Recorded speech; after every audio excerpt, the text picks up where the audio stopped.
Prologue. Northern Iraq. The blaze of sun wrung pots of sweat from the old man's brow, yet he cupped his hands around the glass of hot sweet tea as if to warm them.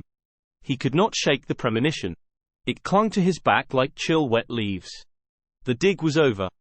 The tell had been sifted, stratum by stratum, its entrails examined, tagged and shipped. The beads and pendants, glyptics, phalli, ground stone mortars stained with ochre, burnished pots. Nothing exceptional. An Assyrian ivory toilet box. And man. The bones of man. The brittle remnants of cosmic torment that once made him wonder if matter was Lucifer upward groping back to his God. And yet now he knew better.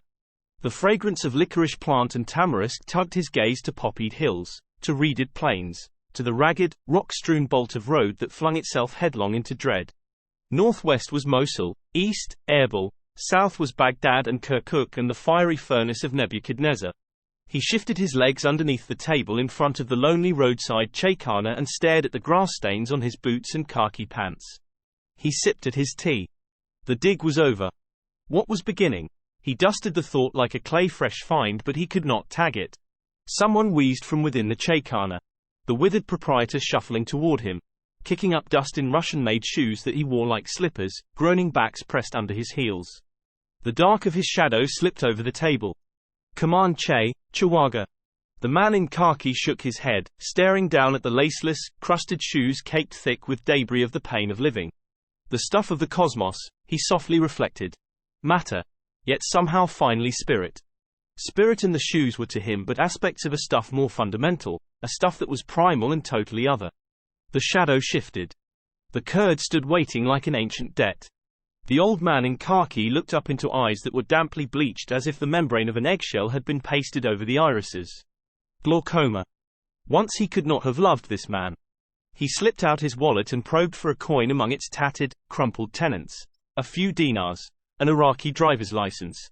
A faded plastic Catholic calendar card that was 12 years out of date. It bore an inscription on the reverse. What we give to the poor is what we take with us when we die. He paid for his tea and left a tip of 50 fils on a splintered table the color of sadness. He walked to his jeep. The rippling click of key sliding into ignition was crisp in the silence. For a moment he paused and stared off broodingly. In the distance, shimmering in heat haze that made it look afloat like an island in the sky, loomed the flat-topped, towering mound city of Erbil, its fractured rooftops poised in the clouds like a rubbled, mud-stained benediction. The leaves clutched tighter at the flesh of his back. Something was waiting. Alamak, Chihuahua. Rotted teeth. The Kurd was grinning, waving farewell. The man in khaki groped for a warmth in the pit of his being and came up with a wave and a mustard smile. It dimmed as he looked away. He started the engine, turned in a narrow, eccentric U and headed toward Mosul. The Kurd stood watching, puzzled by a heart-dropping sense of loss as the jeep gathered speed. What was it that was gone? What was it he had felt in the stranger's presence? Something like safety, he remembered.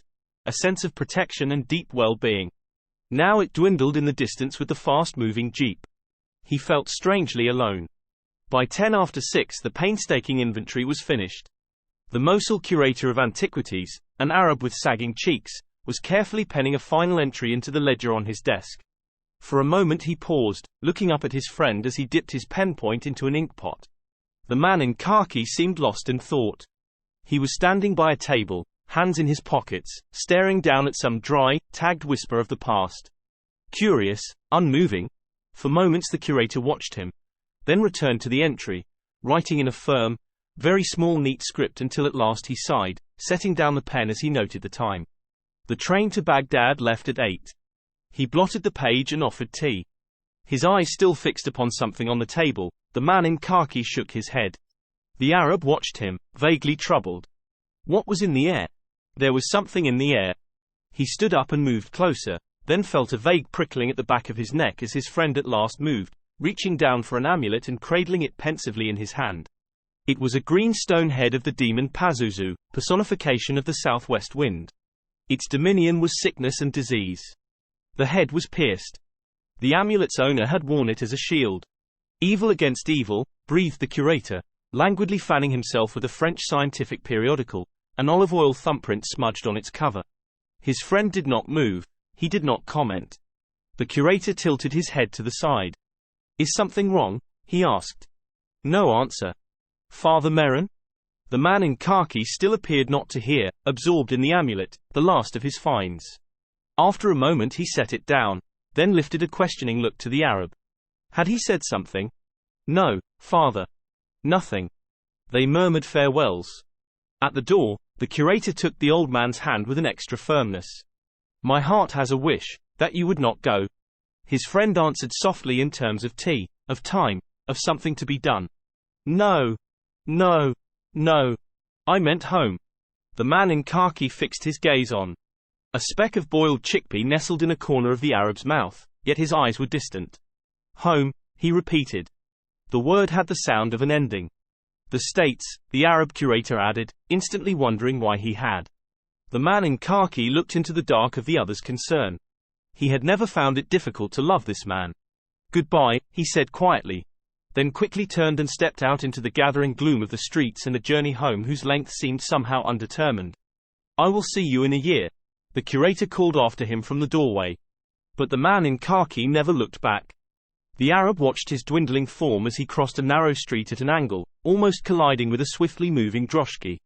Its cab bore a corpulent old Arab woman, her face a shadow behind the black lace veil draped loosely over her like a shroud. He guessed she was rushing to some appointment. He soon lost sight of his hurrying friend. The man in khaki walked, compelled. Shrugging loose of the city, he breached the outskirts, crossing the Tigris with hurrying steps, but nearing the ruins, he slowed his pace, for with every step the inchoate presentiment took firmer, more terrible form. Yet he had to know. He would have to prepare. A wooden plank that bridged the Kosar, a muddy stream, creaked under his weight. And then he was there, standing on the mound where once gleamed 15-gated Nineveh, feared nest of Assyrian hordes. Now the city lay sprawled in the bloody dust of its predestination. And yet he was here, the air was still thick with him, that other who ravaged his dreams. The man in khaki prowled the ruins. The temple of Nabu. The temple of Ishtar. He sifted vibrations. At the palace of Ashurbanipal he stopped and looked up at a limestone statue hulking in situ. Ragged wings and taloned feet. A bulbous, jutting, stubby penis and a mouth stretched taut in feral grin. The demon Pazuzu. Abruptly the man in khaki sagged. He bowed his head. He knew. It was coming. He stared at the dust and the quickening shadows. The orb of the sun was beginning to slip beneath the rim of the world and he could hear the dim yappings of savage dog packs prowling the fringes of the city. He rolled his shirt sleeves down and buttoned them as a shivering breeze sprang up. Its source was southwest. He hastened toward Mosul and his train, his heart encased in the icy conviction that soon he would be hunted by an ancient enemy whose face he had never seen. But he knew his name.